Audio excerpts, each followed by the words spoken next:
Matapos ang pagsabog, ay lumitaw sa gitna ng lungsod ang isang napakalaking gate at ito ay agad na ibinalita sa buong bansa.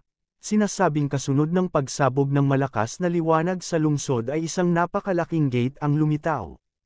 At ito rin ang unang pagkakataon, matapos ang Apocalypse War, na lumitaw muli ang ganito kalaking gate. Dahil dito, ang Hunter Association at ang government authorities ay kasalukuyan ng iniimbestigahan ang dahilan ng paglitaw ng gate na ito at kung gaano kalakas ang level nito. Samantala, sa branch office ng Hunters Association, ay makikita ang branch manager na tinatanong si Director Haniel kung ano ang rank ng gate na iyon. Sa halip naman na sagutin ang tanong, ay ipinakita na lamang ng direktor ang statistics ng gate sa branch manager. Dahil dito, ay napansin nito na masyadong mataas ang mga aura reading na kanilang nakikita. Sumang-ayon naman dito ang direktor at sinabi pa nga na patuloy pa itong tumataas. Kaya sa kanyang palagay, ito ay isang S-rank o mas mataas na level ng gate. Matapos namang marinig ito, ay sandaling napaisip ang branch manager at sinabi na inaasahan na niya ito. Kasunod nito, ay tinanong naman ng direktor kung napagdesisyonan na ba kung sino ang guild na aatake sa gate na ito. Sa pagkarinig naman nito, ay sinabi ng branch manager na tama siya. Kasunod nito, ay lumipat ang eksena sa lokasyon ng gate. Dito, ay makikita si Dong Chol na manghang-mangha at sinasabing ngayon lang ulit siya nakakita ng ganito kalaking gate. Habang pinagmamasdan pa niya ito, ay may nagsalita naman sa kanyang likuran. Sinasabi kay Choyong na dapat nitong tuparin ang kanyang ipinangako. Nang tingnan naman ni Dong Chol kung sino ito, ay nakita niya na ito ay si Choyong at si Soyeon. At sa sandaling iyon, ay sinabi ni Choyong na iyon dapat ang sinasabi niya sa kanya na dapat niyang tuparin ang kanilang napag-usapan pagkatapos ng pag-atake sa gate na ito. Samantala, napangiti naman si Dong Chol sa pagkakita sa kanila. Ngunit sa sandaling binati niya ang mga ito, ay hindi siya pinansin. Kaya gulat na gulat siya at napahiya pa nga. Dahil habang iniisip niya kung hindi ba talaga siya nakita ng mga ito, ay sinabi ni Soyeon na mayroong bumabati kay Choyong ngunit hindi niya ito pinapansin. Kasunod nito, ay magkasabay nilang hinawakan ang gate upang pakiramdaman ang nagmumula ditong aura. At kasunod nito, ay sinabi ni Choyong na gaya ng kanyang iniisip, ang aura na nagmumula dito ay katulad nga ng aura ni Daesung. Sumang-ayon naman dito si Soyeon at sinabi na tama siya, dahil ang makapangyarihang demonic energy na lumalabas mula sa gate ay katulad ng kay Daesung. Sa kabilang banda, matapos mapansin na natigilan ang dalawa, ay naisip ni Dong Chol na katulad niya, ay napansin na rin ng mga ito ang aura na nagmumula sa loob ng gate ay sa kanilang master na si Daesung. Kaya dahil dito, ay agad niyang inakbayan ang dalawa, na nagulat pa nga sa kanyang ginawa. Ngunit sinabi lamang ni Dong Chol na kailangan na nilang magmadali upang makipagkita kay Daesung. Samantala, sa di kalayuan, ay makikita naman ang branch manager ng Hunter Association at si Director Haniel. At sa sandaling iyon, ay tinatanong ni Haniel ang branch manager kung bakit hindi si Daesung ang leader ng raid team. Sinabi naman ng branch manager na sa kanilang pagkakaalam, kasalukuyang wala ngayon si Daesung. Sa pagkarinig naman nito, ay nag-aalalang tinanong ng direktor kung makakaya ba talagang matalo ng grupo ni na Dong Chol ang gate na may ganitong level. Sinabi naman ng branch manager na hindi niya kailangang mag-alala, dahil sinabihan sila na susunod din si Daesung sa loob ng gate. Sa pagkarinig naman nito, ay nagtatakang napaisip si Director Haniel kung paano magagawang lumitaw ni Daesung sa loob ng gate na iyon. Matapos namang pumasok ang grupo ni Dong Chol sa loob ng gate, ay napansin ni Soyeon na masyadong makapal ang hamog sa lugar. Naiinis namang sinaway siya ni Choyong at sinabihan na tumahimik na lamang at magmadali. Ngunit habang nasa gitna ng kanilang paglalakad, ay napansin ni Dong Chol na nasa harapan nila ang isang tao, at ito ay walang iba kundi si Oslon, na ngayon ay nakangiti sa kanila. Sa kabilang banda, ay kinabahan naman ang grupo at tinanong kung talagang siya si Oslon. Si Soyeon naman ay itinanong kung siya lang ba ang nandito at wala si Daesung. Sa kabila naman ng pagiging agresibo ng mga ito sa kanya, ay ngumiti lamang sa kanila si Aslan at tinanong sila kung sila ba ang kanyang mga senior apostle. Nagulat naman ang tatlo nang marinig ito, kaya agad nilang tinanong kung ano ang ibig niyang sabihin. Agad namang ipinaliwanag ni Aslan na siya ang ika-4 na apostle ni Daesung at kamakailan lamang siya opisyal na na-appoint bilang apostle. Awkward namang ngumiti si Choyong nang marinig ito, habang si Dongchul ay sinabi na dahil alam niya na sila ang mga apostle ni Daesung, ay ibig sabihin ay talagang isa na nga rin siyang apostle nito. Habang nasa gitna naman ng pag-iisip, ay nagsimula namang lumapit si Soyeon kay Aslan. At dito, ay tinanong niya kung nasaan na si Daesung ngayon. Matapos namang marinig ang tanong, ay nagsimulang maglakad si Aslan patungo sa isang kuweba na nakasarado at agad na inalis ang harang nito. Matapos gawin iyon, ay sinabi niya sa tatlo na sumunod sa kanya.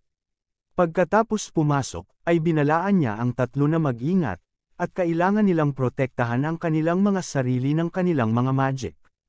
Ngunit kasasabi pa lamang niya nito, ay naramdaman nila ang malakas na pagsabog ng enerhiya sa loob ng kuweba. Dahil dito, ay agad siyang nagsagawa ng isang magic barrier sa kanilang paligid upang protektahan ang grupo mula dito. Sa kabila naman ng ginawa niyang ito, ay ramdam na ramdam pa rin ng tatlo ang tindi ng pagsabog. Kaya matapos hamupa ang enerhiya sa paligid, ay tinanong ni Choyong kung ano ang bagay na iyon. Agad namang ipinaliwanag ni Aslan na iyon ay isang mana outburst na nagmumula kay Daesung. Makalipas naman ang ilang sandali, ay nakarating na sila sa kinaroroonan ni Daesung. At sa pagkakita sa kalagayan nito, ay agad na tumakbo si Soyeon na puno ng pag-aalala patungo kay Daesung. Ngunit sa sandaling lumapit siya, ay nagsimula na namang magkaroon ng pagsabog ng kanyang mana sa kanyang katawan. Dahil dito, ay ginamit naman ni Choyong ang kanyang kakayahan na Ultimate Yin Barrier. Sa paggawa nito, ay pinaligiran niya ng isang barrier ang katawan ni Daesung, sa gayon ay hindi na lumabas mula dito ang pagsabog ng kanyang mana. Samantala, habang ginagawa ito ni Choyong, ay sumigaw naman si Dongchul at si Soyeon, sinasabihan si Daesung na gumising na. Si Aslan naman ay tinanong si Choyong kung ang kapangyarihan ba ng Ultimate Yin ang nakapigil sa mga nangyayaring pagsabog ng mana ni Daesung. Kinumpirma naman ito ni Choyong, ngunit sinabi rin niya na sa palagay niya ay hindi ito magtatagal. Kaya nakiusap siya na ipaliwanag sa kanila kung bakit nangyayari ang lahat ng ito. Sandali namang natigilan si Aslan nang marinig ito, at pagkatapos ay sinimulan ng ikwento kung paanong ikinulong siya sa heaven ng mga anghel upang pag-eksperimentuhan. Ngunit nang dumating doon si Daesung, ay iniligtas siya nito. At pagkatapos noon, ay nagsagawa sila ng isang digmaan laban sa mga nilalang ng heaven. Kasunod nito, ay ipinakita ang isang flashback ng nangyaring labanan sa pagitan ni Satan at ni Luthra. Dito, ay makikitang ginagamit ni Satan ang kanyang mga anino para atakihin si Luthra. At sa sandaling matamaan siya nito ng kanyang kritikal na atake, ay bumulusok ito pababa.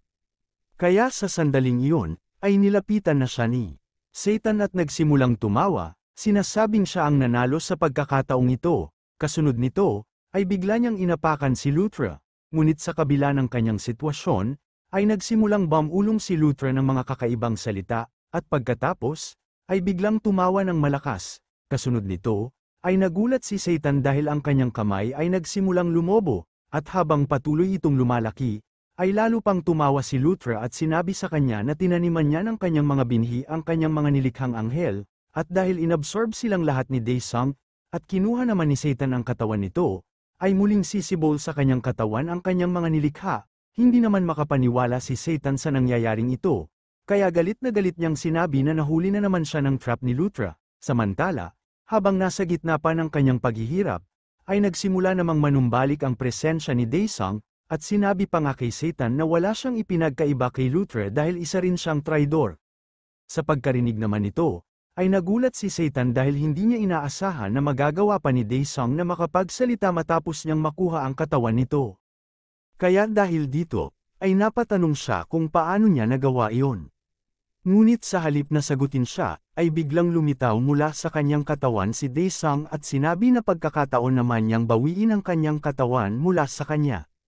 Pagkatapos nito, ay tuluyan ng naglaho si Satan at napalitan na ngayon ng tumatawang si Daesung. At sa sandaling iyon, ay sinabi niya na sa wakas ay muli niyang nabawi ang kanyang katawan. Kasunod nito, ay ginamit niya ang kanyang kakayahan na Great Demon God Slash, na agad din namang hamati kay Luthra. Kasabay nito, ay napaatras si Daesung dahil sa lakas ng impact, ngunit napansin din niya na ngayon ay muli nang nabubuo ang nahating katawan nito. At pagkatapos makarecover, ay galit na galit nitong tinanong kung bakit biglang lumitaw si Daesung. At tinukoy pa nga siya nito bilang natitirang bahagi ni Satan. Samantala, naiinis naman si Daesung matapos marinig na tawagin siya nitong bahagi ni Satan. Kaya dahil dito, ay agad niya itong minura at tinanong kung seryoso ba talaga siya sa kanyang mga sinasabi. Ngunit kasabay nito, ay lumitaw din ang isang notification, sinasabing ang time limit niya para manatili sa dimensyon na ito ay natapos na. Kaya binanggit din dito na ang kanyang katawan ay dadaan sa reconstruction upang magbalik ang kanyang enerhiya bilang ether, bilang paghahanda sa pagbabalik niya sa kanyang sariling dimensyon. Matapos namang mabasa ito, ay bahagyang kumalma si Daesung. Ngunit sinabi pa rin niya kay Luthra na maswerte pa rin ito, dahil sa susunod nilang pagkikita ay sisiguraduhin niya na tuturuan na niya ito ng leksyon. Hindi naman sang-ayon si Luthra sa mga nangyayaring ito, kaya agad niyang pinahaba ang kanyang kamay upang pigilan si Daesung na makapasok sa portal. Hindi naman nagpanik si Daesung sa pagkakita nito, at sa halip, tiningnan lamang kung ano ang ginagawa nito. Nagsalita naman si Luthra at sinabi na hindi siya papayag na makatakas si Daesung. Sa pagkarinig naman nito, ay nagsimulan na namang magalit si Daesung at sinabi na hanggang sa huli, ay ipinapakita pa rin ito ang kanyang pagiging bastardo. Kasabay nito, ay nagsalita naman ang Magic Book at sinasabihan si Daesung na kailangan na nitong pumasok sa loob ng gate bago pa ito tuluyang magsarado. Ngunit bago pa makagawa ng hakbang si Daesung, ay agad nang sumugod si Aslan kay Luthra, na agad din namang nagpabagsak dito. Pagkatapos niyang gawin ito, ay agad niyang sinigawan si Daesung na umalis na kaagad at tinawag pa nga na kanyang Panginoon. Napangiti naman si Daesung sa ipinapakitang ito ni Aslan, kaya dahil dito, ay ginamit niya ang kanyang kadena upang hulihin si Aslan. Kasabay nito, ay nagtatakang tinanong nito kung ano ang kanyang ginagawa. Sinabi naman ni Daesung na uuwi silang magkasama bilang ang kanyang ika-4 na apostle. Natuwa naman si Aslan sa sinabing ito ni Daesung, kaya dahil dito, ay agad na nga silang pumasok sa loob ng portal. Sa kabilang banda, ay galit na bumangon si Luthra at tinawag ang dalawa na mga bastardo. At pagkatapos, ay agad na sumugod at sinubukang pigilan ang dalawa. Ngunit sa sandaling makarating siya, ay agad na ring nagsarado ang portal. Kaya dahil dito, ay wala nang nagawa si Luthra kundi ang isigaw ang kanyang galit, sinasabing ang lakas ng loob ni Daesung na manggialam sa pagbuo niya ng kanyang mga bagong nilikha. Sinabi din niya na mag-ante lamang si Daesung dahil ipapatikim nito ang kanyang paghihiganti sa kanya. Samantala, habang naglalakbay naman si Daesung at si Aslan sa kalawakan, ay nakita na nila ang planetang Earth. Si Daesung naman ay napapamura dahil nararamdaman niya na mayroong pilit na kumikawala sa loob ng kanyang katawan. Dahil dito, ay inutusan niya ang Magic Book na pagdating nila sa Earth ay agad itong gumawa ng isang gate.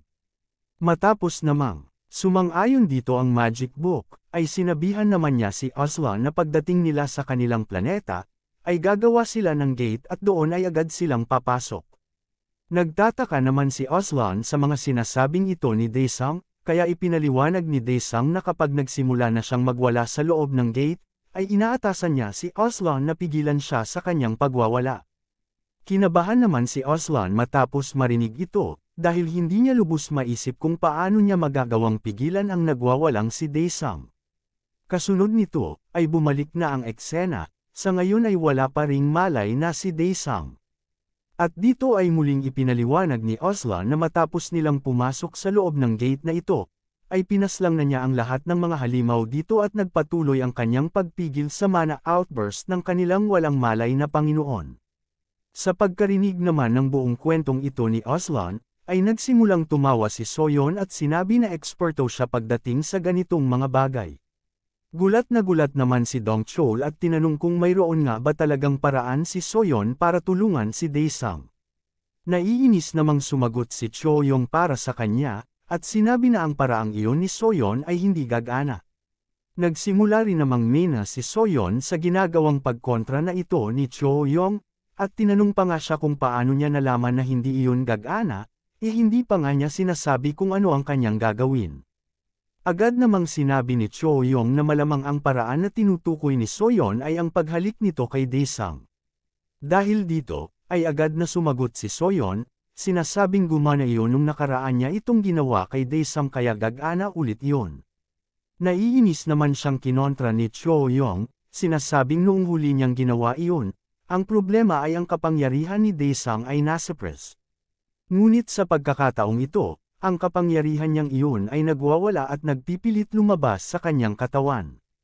Sa pagkarinig naman ng usapan nilang ito, ay sinabi ni Aslan na noong nagaganap ang digmaan nila laban sa Heaven, ang kapangyarihan ng mga angel ay inabsorb lahat ni Daesung.